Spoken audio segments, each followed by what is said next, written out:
In this section of chapter 5, I would like to discuss about Hess's law.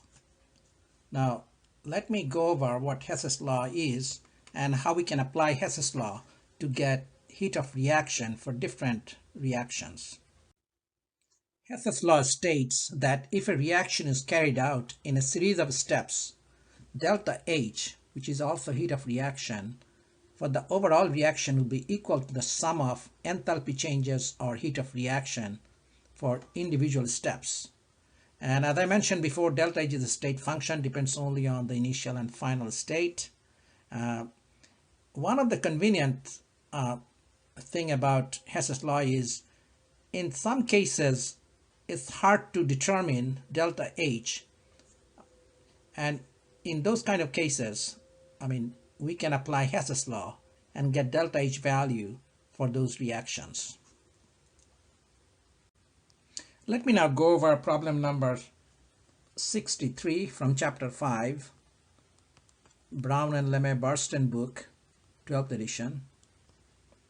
By going over this problem, I'm going to discuss how to apply Hess's law.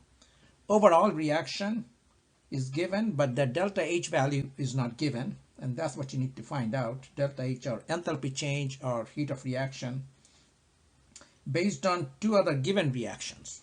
So let me write down those given reactions. P4 solid plus 3 oxygen gas giving P4O6 solid, P4O6 solid, and delta H value is minus 1640.1 kilojoule. Let me double check. P4 solid, 3O2 oxygen gas, P4O6 solid, and delta H is minus 1640.1 kilojoule. That's an exothermic reaction. The second given reaction is P4 solid plus 5O2 O2 gas. That gives P4O10 O10, and that's solid, and delta H for this second reaction is given, which is minus 2940.1 kilojoule, and overall reaction is given. I'm going to write down that at the bottom. P4O6 solid plus 2O2 O2 gas giving P4O10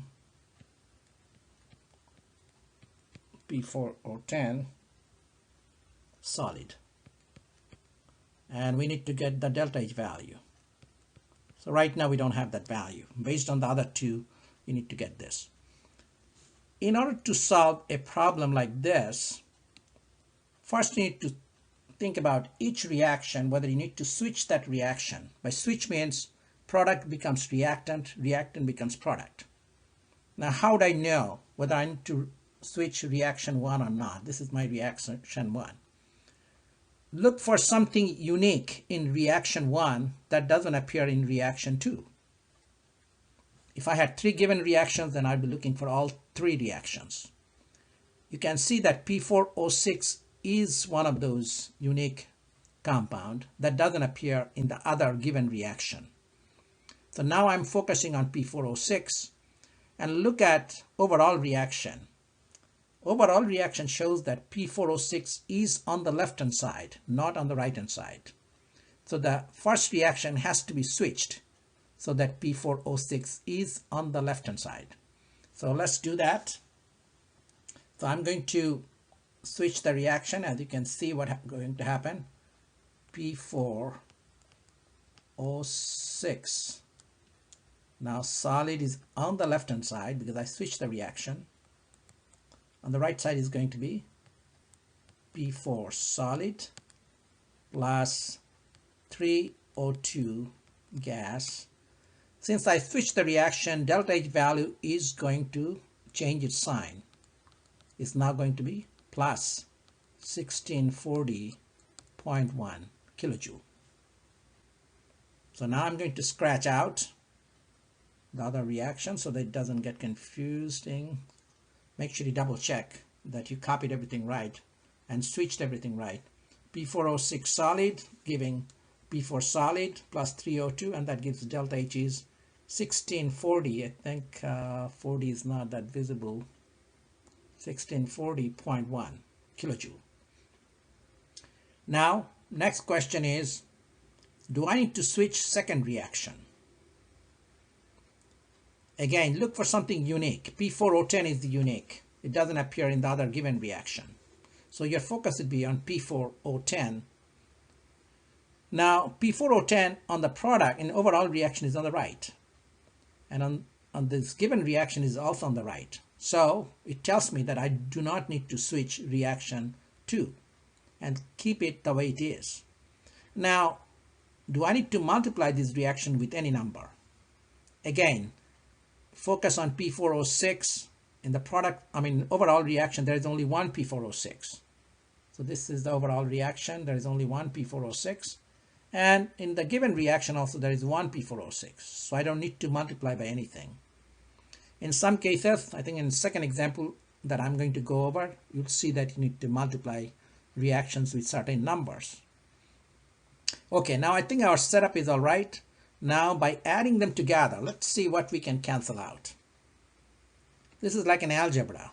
Now we have two such expressions given. Left can be canceled with the right. So P4 solid on the right cancels with P4 solid on the left.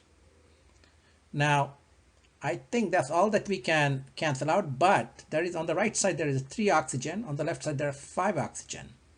What you could do is bring that oxygen from right to the left. So I'm talking about this one. It's on the right. If I bring it to the left, it becomes 3O2. So that's minus 3O2 gas. And let's cross out that. Okay, now that gives you our intended overall reaction. If you can now see at the very bottom, that's the reaction we're supposed to get. P4O6 solid plus 2 oxygen gas, P4O10, and that's all. Now you need to add those two values of delta H. So let's now write down the delta H values. I think I don't have enough space. So let's write down clearly the bottom. So that's delta H for this reaction, overall reaction, be given by 1640.1 minus 2940.1, and that's in kilojoules. So make sure you find that value, and that will be your answer to this question. Now I'm going to do problem number 65, chapter 5. So 5.65. And just like any others Hess's law problem, a series of reactions and their delta H values are given. And let me write down those reactions. H2 plus F2. I think I need some space. H2 gas plus F2 gas, giving 2HF. 2HF. Not only that, delta H value for this is given equals to minus 537 kilojoule. 537 kilojoule. That's reaction 1. Reaction 2, carbon solid plus 2 fluorine gas, giving CF4, and the CF4 is also a gas. And I forgot to write down HF in previous reaction is also gas. And the delta H for the second reaction is minus 680 kilojoule. Now third given reaction is given by 2 carbon plus 2 hydrogen. 2 carbon solid plus 2 hydrogen gas giving C2H4. C2H4 gas, and delta H value for this reaction is given, which is plus 52.3 kilojoule. And overall reaction is also given. So finally you have to end up with that overall reaction, which is given at the very bottom. C2H4 gas, C2H4 gas plus 6F2 gas giving 2CF4 gas F4 gas plus 4HF gas 4HF gas, and I need to get the delta H value. So delta H for the last reaction we need to get based on the 3 given reactions. Make sure to double check that you copied everything right. Let's have a quick check, and also the values of delta H. So next one is carbon 2F2 CF4 to minus 680, then 2 carbon solid 2H2 and C2H4. Okay, now let's focus on reaction 1, given reaction 1. The top 3 are the given reactions, and the very last one is the overall reaction that you need to find out. And when you find the overall reaction by adding the other 3, you're going to also add delta H values of those 3 reactions. You cannot just add them because some of these reactions needs to be switched so that you can get the final overall reaction. Now let's find out that. Reaction 1. First, look for something unique that appears in reaction 1 which doesn't appear in reaction 2 or 3. Okay, now I can see HF. Now there could be more than one unique thing, but I can see HF. And that HF is on the right in first reaction. Now look at the overall reaction. HF is also on the right. Only thing is overall reaction of 4HF rather than 2HF. What you need to do now, multiply that first reaction by 2 so that you can 4HF. Now ignore what else you have because that would be confusing. So when you're multiplying the whole reaction by 2, so 2 times, delta H value also needs to be multiplied by 2. So I'm going to show you one such numbers. 2H2 gas plus 2F2 gas giving 4HF gas. Now the delta H value is 2 times 537. So I'm just going to write down like that, minus 537 times 2, because these properties depend upon number of moles. Okay, now let's double check whether I multiplied everything right. And don't forget that 537 needs to be multiplied by 2 too. So now I'm going to cross out the top reaction so that we don't get distracted. Okay. Now focus on the second reaction. Find out something unique that appears in that reaction which doesn't appear in other 2 reactions. I can see CF4. CF4 doesn't appear in the other reactions. Now look at the overall reaction. CF4 is on the right hand side. So do I need to switch reaction 2? Answer is no, because CF4, what is unique in that reaction, is on the right side in overall reaction. So I want to keep CF4 on the right hand side. The only thing is, in overall reaction there are 2 CF4. That also tells me that second reaction needs to be multiplied by 2.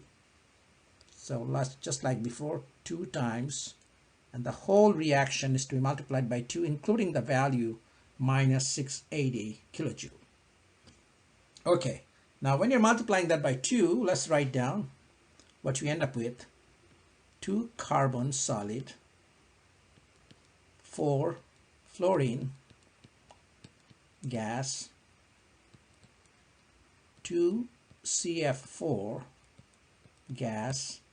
Now delta H, again this is going to be now multiplied by 2, minus 680 times 2 kilojoule. Let's double check before I cross out the original reaction. So 2CS4F2, 2CF4, and 2 times 680. So I think that looks all right, and I can now cross out. Now if you make a mistake, or if I make a mistake, you can always, when you do it yourself, you can, of course, you can check more carefully. Now let's focus on the third reaction. Do I need to switch the third reaction? First, find out something unique in third reaction. I can quickly find out C2H4. It doesn't appear in reaction 1 or 2. It only appears in reaction 3. That makes it easier to focus on it. Sometimes you may have something in common. In that case, of course, you'll have to be a little bit more careful. All this problem could be solved in more than one way. This is, I find, to be the easiest way to solve it once you find something unique. So if your setup is right, eventually when you add those reactions, given reactions, you should end up with the overall reaction. Now let's focus on now third reaction. C2H4 is, and third reaction is on the right, but in overall reaction, which is very bottom reaction, C2H4 is on the left. That tells me that it's need to be switched. That means the product becomes reactant, reactant becomes products. Now in overall reaction, I have one C2H4, so I don't need to multiply C2H4, that reaction, with any other number. So let's now switch that reaction. Don't forget that when you switch a reaction, positive becomes negative and negative becomes positive. Okay, so now here positive 52.3 becomes negative 52.3. Let's switch the reaction. Switch means product becomes reactant. C2H4 gas giving 2 carbon solid plus 2H2 gas. Delta H is minus 52.3 kilojoule. Let's double check before I cross out. C2H4 gas, then we have 2 carbon and 2 hydrogen gas, and delta H is now 52.3, but minus. Now let's cross out original reaction. Now you follow the blue writing and you add them up, and you can cancel. Let me cancel this. Hope things are not getting too messy for you. That's why I'm using different pens of different color. Okay, now look at here. I have carbon, 2 carbon on the right, follow the red ink, and 2 carbon on the left. So I can cancel out those carbon. And I have 2 hydrogen on the left in the very first reaction, and 2 hydrogen on the right in the third reaction. So this is like an algebra, so they cancel out. It's the same same quantity. Now if you add all these given reactions, that gives you C2H4 gas on the left hand side, 2 plus 4, that gives you 6F2 on the left hand side, and on the right hand side we have 2 CF4 coming from the second reaction plus 4HF coming from the first reaction. And now the delta H value would be given by all these numbers needs to be added together. Let's write down those numbers. Minus 537 times 2. Since I'm running out of space, so make sure you follow it, times 2 minus 52.3 kilojoule, and that's going to be your final answer. So let me double check this. Minus 537 times 2, then minus 680 times 2, minus 52.3, and you add them up. That should give you the final answer. Let's now go over another Hess's law problem, which would be 5.66.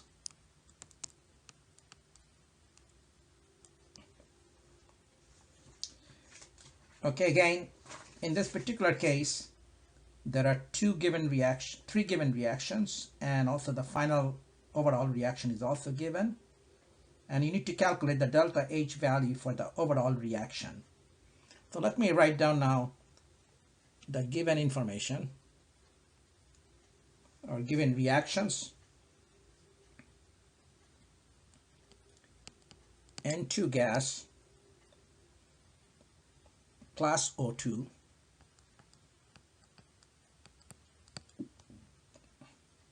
giving 2NO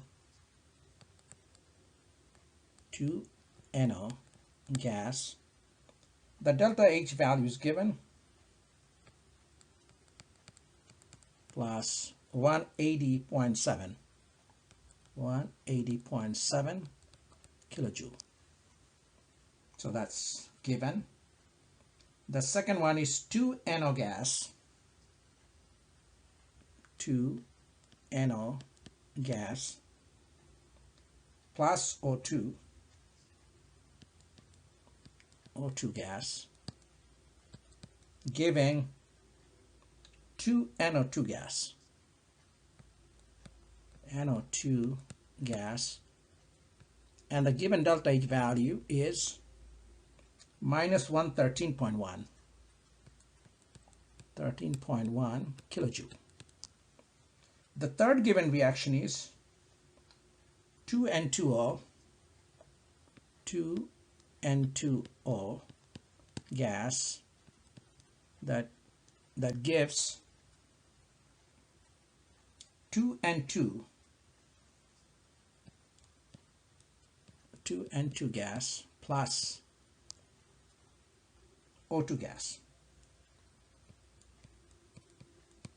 and delta H for the third reaction is given, which is minus 163.2 kilojoule.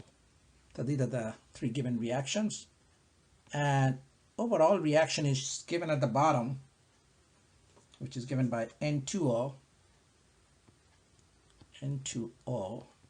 gas plus NO2 gas. That gives 3NO gas, and we need to get the delta H value based on the three given reactions. Again, in reaction 1, first focus on anything that's unique, which doesn't appear in 2 or 3. Now, I don't see anything in reaction 1 that doesn't appear in 2 or 3. In that case, the method that I'm applying, we are going to ignore reaction 1 to begin with. In other words, by ignoring means we're not thinking about switching that reaction at this point. Now move to now second reaction. Do you see anything unique in second reaction? Yes, I see NO2. So let me underline NO2. That doesn't appear in reaction 1 or 3.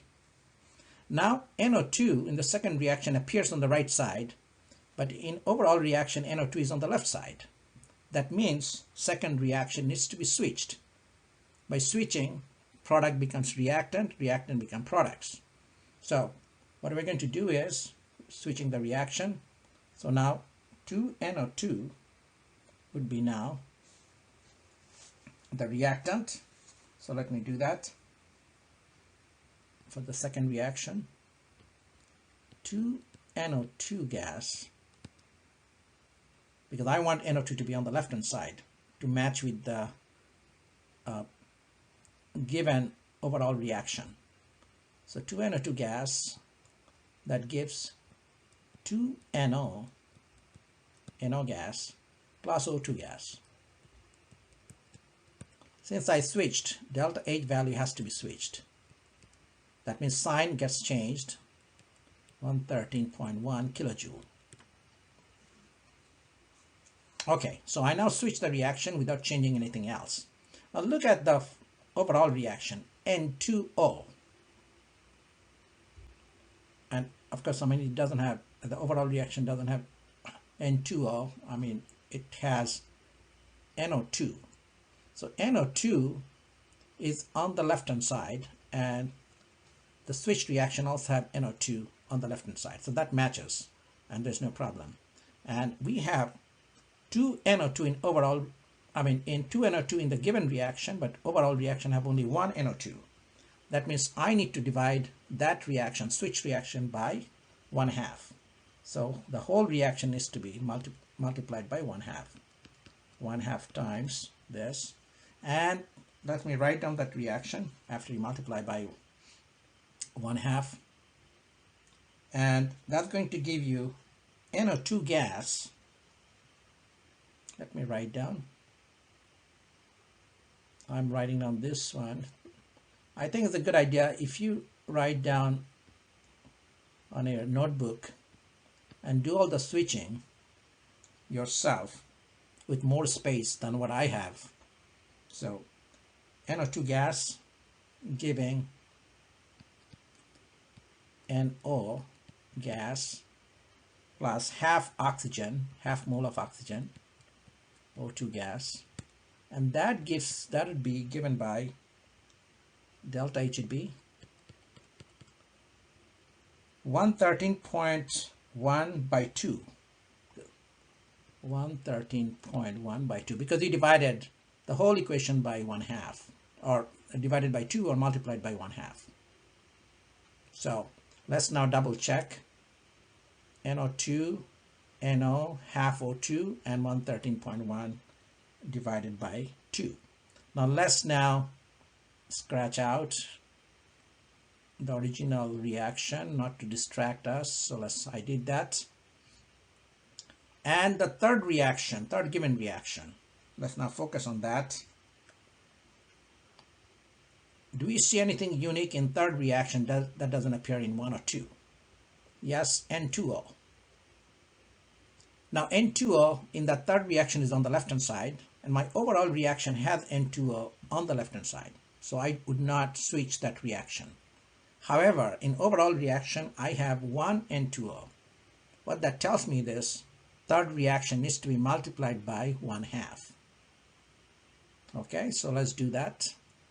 So the third reaction will be multiplied, the whole reaction will be multiplied by 1/2. Okay, and that gives me a new set of numbers. So let me do that, write down the third reaction. I don't have that space here. Okay, this should be divided by 2.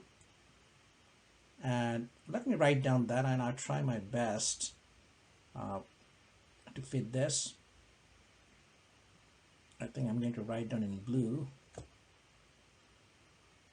N2O, this is the third reaction after multiplying by 1/2, giving N2 gas plus half O2 gas as equal to delta H equals to minus 163.2 by 2 kilojoule.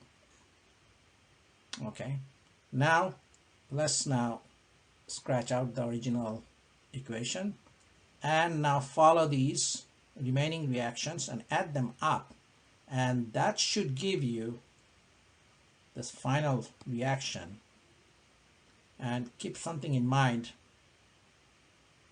some of these would cancel out and we have to look at it carefully. And if I have made any mistake, I think since this thing's got a little bit messy because I don't have much space, but this is how you're going to do it so that I think the key thing is to understand how to do it. This slide shows energy value of different types of food that we eat, because we get energy by eating those types of food. Now this list carbohydrate, fat, protein, apples, bread, cheese, eggs, so all those information. This is just for your interest. You can glance over these. Again, this also shows you other substances like wood, charcoal, crude oil, gasoline, natural gas, and you can see the fuel values are also given. So it's interesting to see that how that changes.